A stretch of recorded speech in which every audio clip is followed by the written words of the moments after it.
Howdy folks, Max Mogren here, oilfreefund.com. Started up a little vlog. This is episode 1 of the MOG vlog.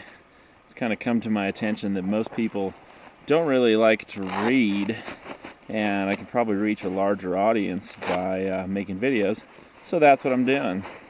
Topic of this video is conspiracy theorists. I am a conspiracy theorist. If you don't like it, don't read my stuff, don't watch my videos, live in your little bubble. It's funny, people call me a conspiracy theorist all the time, and they make it out like it's a bad thing. Like, you know, it's like a slur. It's like calling somebody bad name. It's like high school kids calling people, you know, a fag or a retard, or, you know, in wars calling other countries, other people's derogatory terms, like, you know, calling the Chinese bad names or calling the Vietnamese bad names, and it's immature.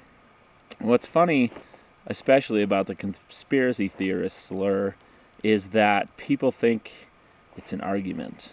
I can be having a conversation with somebody, bring up a topic that makes them uncomfortable, and provide a, you know, well laid out argument, all based in factual reality. And if they don't want to think, they don't want to get outside their comfort zone, they don't want to question their basic belief structure, all they got to do is say, yeah, well, you're a conspiracy theorist, bro. And that's their argument. And they sound childish, they sound idiotic. So, you know, what's funny with any slur is, like, in order to take the power out of the loaded terminology of the slur, you got to claim it. So yeah, I am a conspiracy theorist. Kind of like in the late 80s, black people started calling each other the N-word, and the word lost a lot of its power.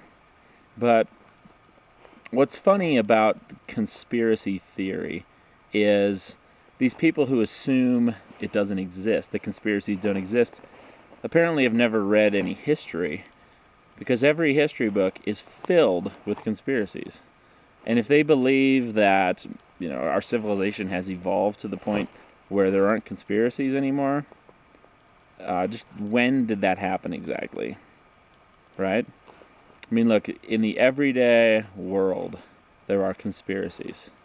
Anytime somebody takes somebody else to court on trumped up charges, it's a conspiracy.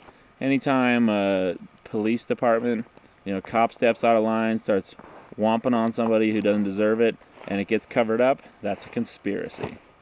You know, all a conspiracy is one or more people getting together and planning something. And then when they implement their plan, they don't tell everybody else. They're not completely forthright with other people. So you can see conspiracies everywhere. A few more examples. The military. Let's say you and I are generals in the military, or we're military strategists. If we're waging a war or we're defending ourselves from an invader, we're going to conspire against our enemy. We're going to get together in a small group of people behind closed doors, very secretively, and we're going to make plans. We're going to make plans on how to kill other people. And we're not going to share that information with the enemy. We're not going to share all of our strategy with every soldier in our army. So we're conspiring, we're plotting, we're scheming, we're strategizing behind closed doors. It's a conspiracy. Politics. Let's say you're a politician and I'm a member of your election committee. We want to get you elected. We're going to conspire against your opponents. We're going to meet behind closed doors, small group of people. We're going to figure out how we're going to market you. We're going to figure out how we're going to counter your opponent's strong suits. We're going to look for chinks in your opponent's armor, and if we're really dastardly, we might even plan out slam ads and falsify information and screw the competition to get you elected.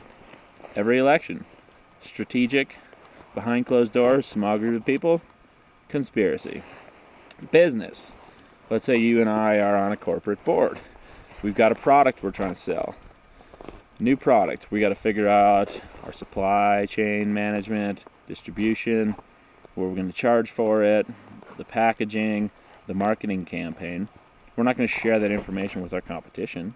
In fact, we're going to try to hide that from our competition, and we might even go so far as to figure out a way to make their product look worse than our product in our marketing campaign. It's a conspiracy. Not only that, but if we're marketing something for a company, we're going to try to sell that to the public. And odds are our advertising campaign, our marketing campaign, isn't going to be purely based in fact. It's going to play on our potential consumers' heartstrings. We might show some big titties in the commercial and say, if you use this product, you're going to get laid more. Or we might show some people having fun in a bar, a bunch of guys. It's like, if you drink this alcohol, you're going to have more friends. Or you chew this gum, you're going to have really, really, really fresh breath, and women are going to be drawn to you, right? That's a conspiracy of a marketing team against the public. So conspiracies are everywhere, and it's pretty naive to assume that they can't occur on a very large scale when history's full of examples of that as well. Look at the Manhattan Project during the 40s when the atomic bomb was made. Thousands of people, thousands of Americans were involved in that project. Thousands. And most people didn't know about it until after we bombed Hiroshima and Nagasaki. That was quite the conspiracy against the Japanese. They didn't even know what hit them, right? The average civilian in one of those cities that got bombed had no clue. Small group of people plotting behind closed doors, horrible results for a large segment of the population. And believe it or not, there's one conspiracy, regardless of who you are, that affects you every day in a very, very profound way. And that conspiracy is called money. Now, before you shut the video off and, just label me as nuts, hear me out here. What is money? The U.S. dollar. What is a U.S. dollar? It's a piece of paper. It's fiat currency. It's not backed by any tangible asset. It's not backed by gold, not backed by silver, not backed by other resources. It's just paper. It's backed by the full faith and credit of the United States government, and that's about it. But what's funny is the U.S. government doesn't even make the money. The Treasury might print it, but if you take a dollar bill out of your wallet, read the top, Federal Reserve note. The currency, the U.S. dollar, the world's reserve currency, is controlled by the Federal Reserve Bank, which is a private bank, founded in 1913. So it's not part of the government. In fact, when the government needs more money, they take out a loan from the Federal Reserve, and the Federal Reserve charges them interest. Right now, the national debt is, $16 trillion. Every year, the U.S. government pays about $300 billion in interest on that debt to the Federal Reserve Bank. And all the Federal Reserve Bank does to earn, well, they don't really earn it, to acquire that $300 billion annually, is they control the money. That's it. So while you have to work to make money, I have to work to make money, money's not really worth anything in a physical, tangible, real sense. It's an imaginary thing. It's a medium of exchange. But we have to work to earn it, and then we have to be very careful how we spend it because it's scarce. It's hard to get. Some people have got some money, but still they have to play by money's rules. They have to invest wisely, or they're going to lose all their money.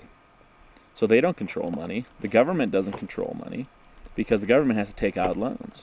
So the central banks control money. What's a central bank? Central bank is a small group of people meeting behind closed doors, and they've set up a system, fiat currency, the modern money system, that is a conspiracy against all of us. We all have to play by the rules, whether we're civilians, military, politicians, corporations. Everybody plays by the banker's rules. So, long story short, money is a conspiracy. It's a made-up thing. A small group of people control it, and it greatly influences all of our lives. And for the most part, it makes our lives suck. because we're stuck working jobs that we really don't like to make something that the banksters made up in order to get what we need to survive. And what do we see in the world today? In the US especially, we see 7 times more empty houses than there are homeless people. Who owns those houses? The banks, right? Every town in America, what's right downtown? You got a church, you got a police station, you've got a courthouse, city offices, and a bank. Bank, what does a bank do? Bank loans money. Where does a bank get its money from? Doesn't pull it out of the vault when they loan you. They get it from the central bank. Where does the central bank get money from? They make it out of thin air and loan it into existence. Small group of people controlling every aspect of your life because they control your money supply. And they're not really looking out for your best interests, nor mine. So, I call it conspiracy. Max Mogren, Conspiracy Theorist, signing off. You take care. Down below, I got a link to an article. You want more info on the banking system? Check out this article I wrote a few months ago called BANKSTERISM 101. It explains how all this stuff works, the money system, the financial system. It explains it all in common English. And I got links to some videos and stuff too. So if you want to know more, check it out. Y'all take care. Have a great day. Peace. You get up and howl about America and democracy. There is no America. There is no democracy. We no longer live in a world of nations and ideologies. The world is a college of corporations, inexorably determined by the immutable bylaws of business. The world is a business. And I have chosen you to preach this evangel. For all my free market healthcare robbing, stock stealing, retirement fund fucking with niggas. Fuck you little credit card scamming, jewelry stealing, crack selling, liquor store robbing motherfuckers. Shout to the homies, Carnegie, OG, Willie Randolph Hearst, Baruch, Rockefeller, the real Rockefeller, my main bitch Leona, pour out a little Louis XIII, Scott Rothstein, Jack Abramoff, hold your head, my Rothschild niggas, let's get this money. I spend my day peppering America overseas, pension for the workers, nigga please, embezzlement, etiquette, private settlement, I'm better with Confederate rhetoric from my mansion in Connecticut, foreclosure Vic homes out the tenement, I twist words like a speech impediment, I hope you got good credit bitch, if not better get a new job with benefits, while I play golf with niggas and get cheddar with, new money buys brand new carrots, my old money bunch of great grandparents, you got grills in your mouth, I ain't mad at ya, I own every gold mine in South Africa. Thanks, baby, you made me $1 billion. Plus, I own a building for each one of my children's children. That's the shit. Snort coke in the whip, Miss USA sucking my dick. Yeah, what? Fuck the law, cause real jailers for suckers. I go to country club prison, you dumb motherfuckers. I am the 1% fucking bitch.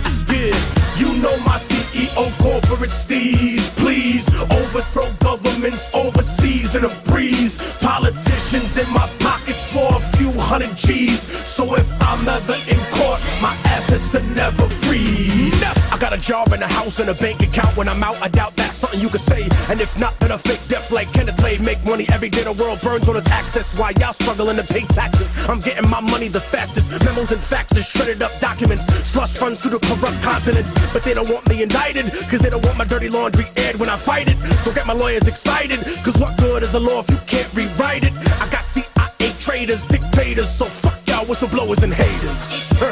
Shit, I'll invest money from Al-Qaeda in the bank, 9/11 widows go too late to capitalism's who I pray to. Fuck the state of the world, money talks, so what the fuck I need to say to your girl? I don't pay him the fuck, I pay him to leave. You know my CEO, corporate steez, greed. I treat countries like the IMF, down on your knees. Real gangsters run the world, fuck what you believe. I cut down the forest while y'all niggas burning some trees. I get your family murdered for a couple of G's. Cause your working class money ain't fucking with me. You think rappers are rich cause of songs you heard? My labels make some money and have it rap the fucking world. with the sales out. Hey America, thanks for the bailouts. I made off like the Banco Ambrosiano. Got away scot-free like El Vaticano. Activists, activists get mad at me cause I'm a tax-free charity. 80% to the staff and company and 20% to the homeless and hungry. The country gotta pay the Fed Reserve. Kick back to the banksters, haven't you learned? You protest cops and patrols on the street, but I bought City Hall so I own the police. Email, Facebook, and the shit you tweet. On the phone company so I heard you speaking. My suggestion is your correction. No election, sex with no affection, no invention to benefit the world. A man will exist till I got the money in my hand. World Bank, interest rate, damn rate on the spot. But I'm a gangster, you gon' take my money like it or not, nigga. I got your country in my pocket, motherfucker. You know my CEO, Masonic steez, cheese. Only little people pay all these taxes and fees. Since you were born, we controlled what you watch and you read. And pretty soon we're gonna own the fucking air that you breathe. I take what I want, fucker, I don't have to say please. I'll convince you that it's good for you. Take it and leave. You think presidents are the face of a nation? I put them all where they are. End of the conversation.